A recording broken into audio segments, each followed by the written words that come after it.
I call her Miss Rita. She's like an aunt to me now, but she is truly my shero. If you have been following, I've done what, over 700 interviews now since 2020. And I've told everybody she literally saved my life. You know, playing her tapes got me through the darkest times of my life.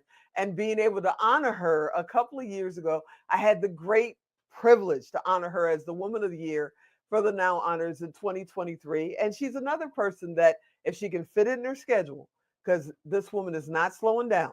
If she can fit it in her schedule, she will be there. And I sent her a message and I said, International Women's Day. She said, I'm there, and she is here. Miss Rita Davenport is in the house. I am Awesome. I am so text hearted, and I sleep with my IT department. Started. I just want you to know that. He helped put a man on the moon. Now, my husband's an engineer. I have to tell you this story though. I was getting ready for a Zoom call and with 1,700 teachers and had everything ready to go. Push the button, it wouldn't work. So my husband had, he had set it up and everything. I went running in to get him, and he was in the shower. And I went, "Oh God, David, I can't get the Zoom call up." And this was a paid gig and everything. So I go back and push a button, and there it is. I'm on camera. I look around behind me, and he is behind me, stripped naked from the shower. It gets better, y'all. He had a towel, but instead of around his twat, it was around his head. And Oh, by the way, they thought I staged the whole thing. They booked me 3 more times, and they said, "Can you have that special appearance come?" I said, "Oh that's my God, I amazing. can't believe this." But Does y'all, he? when you're not, I mean, I have been spoiled. I was in broadcasting, they hand me a microphone. I'm a speaker, they hand me a microphone. Now this technology is just mind-boggling to somebody that is text-hearted. It's just amazing how so much of it is just scary when you don't know it. And I guess I've been spoiled. And I'm smart, but I'm not that intelligent on this technology. And you got to be in today's world. But I have enjoyed. Y'all have got to be worn out. I mean, for God's sakes, how could anybody do this much? I mean, I'm an Energizer Bunny to some people, but Lord God, I don't know how y'all have done this. When Tigo asked me to do this and then told me it was 9 hours, I was wanting to say no, but I'm very excited that I said yes because Well, amazing women have been coming on, Rita, like I'll tell you, yourself. I was in labor with my first child for 28 hours, and this compares to it to me. If y'all can do this for this many hours, and you're just on top of it, wow! And I don't even know what I'm here for after all these famous people that have accomplished so much. What do you want me to talk about? Y'all have heard enough to change the whole world and impact the world and make a difference. And wow, you're amazing. I know that your one of your expertise, and I know what you're going to say when I say time management, because Uh-huh. I'm your super fan. But Yeah. one of your expertise is you have been brought in to talk about time management. And right now, with all the technology, like you just said, and everything going on, everybody's trying to fit 48, 72, 123 hours into the same 48-hour spot. Yeah. So I got to ask you, my aunt, Miss Rita, what do you have to say about time management in 2025? Well, first of all, it's you're just right. It is definitely a different world than when I was talking about time management. We all have the same amount of time, and time is a period or occasion that provides a certain kind of experience of opportunity. And when you are into time management, you learn about you have to decide what you want, what you're willing to give up to get it, set your priorities, and go to work. So I am a person that believes that if you want it bad enough, the world steps aside for the person that knows where they're going. And so time management was just something that I could spell out to somebody. We all have the same amount of time, and what we do with it, and to help people when raising their expectations to how to use their time was always exciting for me. And it's just a different world with everything, the technology and the AI, y'all, and especially with little children. When I see children with their laptops and they're just 2 and 3 years old and they're not talking to anybody. We've got to stay engaged, folks, even though the Mhm. technology is vital. We've got to stay human. The human touch. Babies die of a disease called marasma if they're not touched and cuddled as infants. So even Mhm. though I say that your net worth is your network, having interaction with people, and I had a doctor tell me that the number one thing for all of us as we get past our 65 years of age is human interaction, social interaction, going out and talking with people. I helped build a business where it was a network marketing business that was called Arbonne. I guess you've heard of it, but we talked about the importance of parties and using that time to talk to people and have that interaction. It's vital. So make sure that you're not just locked into the technology, that you're out and about. And, just be nicer than necessary when you are out and about and you have a chance to make somebody feel better about themselves. I just did a speech with Joel Weldon for a local real estate person, 72 sold.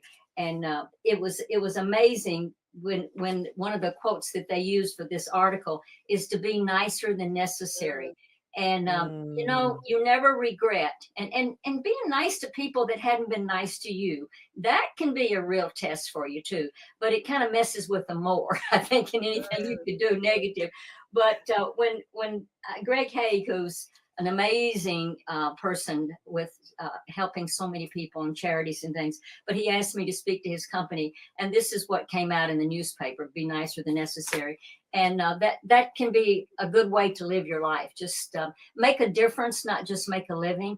And you have a gift, first of all, that you're a part of this today, and what you've learned, 1 or 2 or 3 ideas to take away, to say, I'm going to change this behavior, because look at these successful people that are doing this and the difference they're making, not just make a living, but make a difference. So I'm so grateful and blessed, and I feel, highly favored by God, and I want to give back. And I'm grateful to hear Tigo talk about something that she learned that helped save her life. I hear this from people, and I just thank God first. Thank you, God, that you were able to let me do something like that to help somebody. I mean, I was raised in poverty, and that was my gift, I'll be honest, because how can you enjoy the life that you have at this stage in your life if you don't know the difference? And not to have inside plumbing, to be ashamed of where I live, to be constantly told that I wouldn't, I couldn't, I shouldn't, because nobody else in my family, my dad could barely read and write, mother a little bit more than that. My sister got married at 14, and I encouraged her to get involved in a business that I was speaking for this company. And she said, I'm overweight, I've got a space between my front teeth, big, thick glasses. Who's going to buy anything from me? And I said, every whale knows a minnow, and every minnow knows a whale. And you might be a minnow in the network marketing world, but you do know a whale. And I can show you the way to do it, because I've taught other people how to do it. And she went on to become the #1 income earner during that time. And she has passed away, unfortunately, since. Mm-hmm. But because she understood that if somebody wants it bad enough, you'll get the aha moments of what to do. But you got to have the desire. And those of you listening right now, what do you want? What are you willing to give up to get it? Set your priorities, and then go to work. And work is a 4-letter word, but you have to roll up your sleeves and go to work, because it's not easy. If it was easy, it would be sleazy. But I think looking back at my past and being told that I would never be able to go to college. I wasn't college material. And then I didn't go to college for a couple of years. And then I managed to graduate in 3 years with honor. I received a BS degree, which I'm demonstrating right now. I know to you. I loved inviting the counselor that told me I wasn't college material to see me become the distinguished alumni. Also, that was fun. So when people tell you you can't, then you can flip that around and say, I can, if I want it bad enough. So I'm just grateful when I hear people say what they learn from reading the books. And remember when people listen to tapes and listen to CDs and things like that, it really did make a difference in a lot of people's lives. And I'm grateful that I was able to. I got to meet Earl Nightingale and have dinner with him one time. And the famous people that I got to meet in broadcasting, you can't even put a price on that. I got to interview Billy Graham, and I asked him, I was praying to God to forgive me for noticing how good looking the man was. He was so handsome. But anyway, I've gotten past that. I asked Billy Graham what amazed him most about life. And he said the brevity of it. And it is a blink. That's the reason every single day when you ask me about time management, every day live your life to make a difference in somebody's life. You know, be nicer than necessary. Y'all give compliments to people. When somebody comes, and I love to tip. I teach people to tip. And I tip the front desk at a restaurant, and because they don't get tips, you know, the waiters and sometimes do, but those people. But I tip people that cleaning up and doing things like that. You know, it's amazing how good it feels when you can give and you can see that you've impacted somebody's life. Do you have any questions? I'm sorry, I'm talking too much. No, you're good. You're good. I You're just want to absolutely jump in amazing. too. Yeah. So Rita, you're talking about give, right? Give more, create more impact. Everybody on here can create even more impact. And what's interesting is I'm going to tie in the technology piece of what you're talking about, because unsilenced voices actually, we try to combat the tech part of human trafficking and domestic violence as well, because a lot of people are unaware that a lot of traffickers are using technology to really creep in and steal our children. And by getting them off of tech and by encouraging people to really meet one another in person and develop relationships, then they can create something together and give back. And we're fundraising. So ladies and gentlemen, right, please make sure to donate at unsilencedvoices.org. But I loved that, Rita. I'm just so grateful that you're doing that. And you know, the human interaction. And when I was talking about saying something positive to somebody, I was flying from Phoenix to Salt Lake. I usually don't fly on the same day that I speak because, you know, technical problems can happen, of course. And so the ticket agent behind the desk, I said to her, I said, I love your hairstyle and those are the cutest earrings. And I said, oh my gosh, you know, you're just gorgeous. And I said, I'm on my way to speak. I don't usually speak the same day as I fly, but I've got a speech in Salt Lake. And so I got on the plane, not thinking anything about it. I just told her how nice looking she looked and everything. We had technical problems. And here comes the ticket agent. She said to me, don't you have carry-on luggage? There's two kinds of luggage, by the way, carry-on and lost. So I've gone a week in Europe, and I had to bury the clothes when I came home, but I still had my clothes. So I've had that happen where I flew into Orlando and my luggage didn't make it. So never go with that luggage. So I said yes. And she said, well, get your bag and follow me. Y'all, she took me to another carrier, and of course, she dated the pilot. But anyway, she got me. So you know, just a simple thing of me talking about her hairstyle, her earrings, and how cute the color was. You know, sometimes you have to make it up. In fact, I was waiting for valet parking one time, and a man came out, and he was on a walker, and he was kind of pitiful and compromised, and he was standing there, and he was waiting for his car too, and he looked me up and down. I think he was looking for something nice to say, and finally he said, lady, I really like the color of your toenail polish. And I thought he had to go all the way down to my toenails before he could find something that he could say. And I said, it's called Cajun shrimp. If you want to buy some for your wife, that's the color. You know, I mean, I thought, what a great example. He finally found something that he could say positive. But sometimes you do have to make it up. I have to say that. But, you know, it still makes a difference in somebody's life. So be positive around other people, and your example is powerful. You know, I don't know if this is going to show, but you gave me this at the Now Honors, and it's in my office, in my studio, and nobody touches this. Absolutely not. Because you gave me this $2 bill. And I just want to thank you so much for this $2 bill that you gave to me. I said, Miss Rita told me I'll never be broke because she gave me this $2 bill.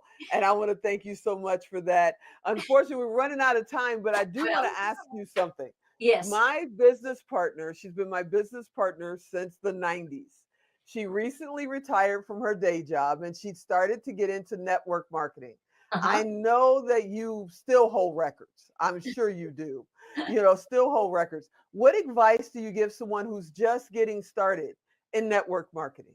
Well, the same thing that I followed. It's but every time you open your mouth when you're in the industry, money goes in or out by what you say, and you have to be aware that you're going to have at least 10 no's before you get one yes usually, and it is a numbers game, and the one that gets at the top, and I was able to do that, is the one that talks to the most people. And I have people would say to my husband, does she need counseling or something? Because we'll be talking about this. All of a sudden she gets right into this business and the products and the opportunity, because I was so enthusiastic. It was attractive to people. They thought, this must work, because look how excited she is. So be enthusiastic, be passionate, be determined, and don't let somebody cancel your chances by saying no. When somebody would say no to me, I'd say, okay, that means flip it over and on to the next person, because there would be like 300 million people in this country that never heard of my company. So it was my opportunity to make a difference, not just make a living, as I talked earlier.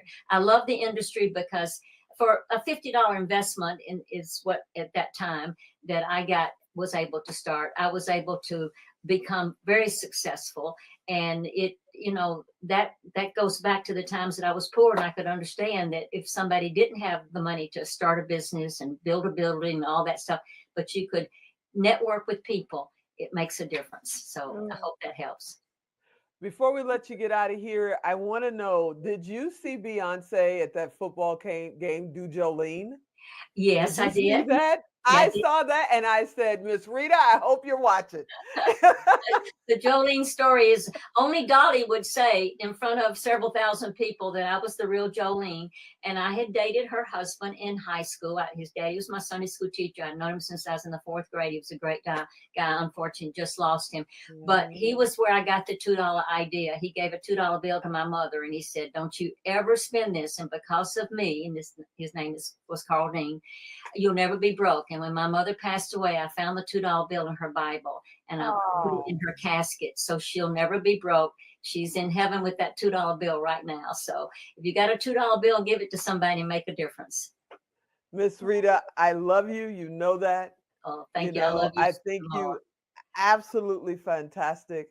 And I can't wait to keep sharing stages with you, because you're amazing and you touch everybody's heart. Thank you so much. Well, I teach with for hanging humor. out.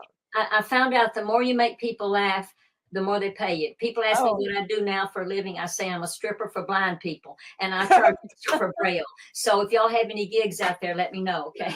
Stripper for blind people, guys. I love that you just blind said people. That, yeah. Did you catch that? Stripper for blind people. I thank you, Miss Rita. We'll talk to you soon. Thank you. Thank you, Rita. Happy International Women's Day. Thank you.